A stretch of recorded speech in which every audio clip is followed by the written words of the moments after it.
the ascension has to do with what happens when the soul reaches the point where death is no longer the place that we go when we are finished here. And I had this experience where I met the angel of the ascension, who wears a white robe, and his face is all light and it shows out, and his hands are all light. He's very, very, very intense. I painted him too, but he's similar to the angels of death in that the angels of death wear the black robe and they have the skeleton for the face and the hands, whereas the angel of the ascension has the white robe and he's all light.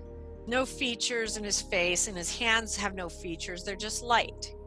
And the angel of ascension came when I had reached that point where I had ascended beyond the point where I would need to return to this earthly place for those particular karmic issues again.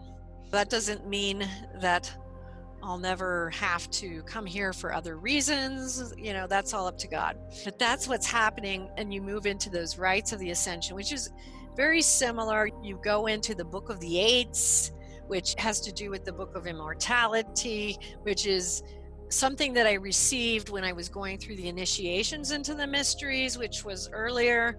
But you receive your name into the Book of the Eights, and then the writing of the Book of the Eights is part of the process of becoming immortal, which is not a physical immortal, it's a spiritual immortal.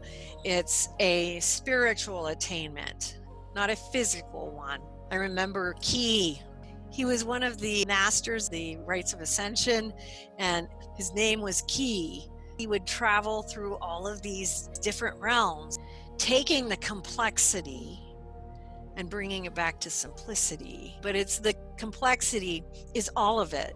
It's the whole karmic thrust. It's all the paths that you've gone on where you've gotten lost.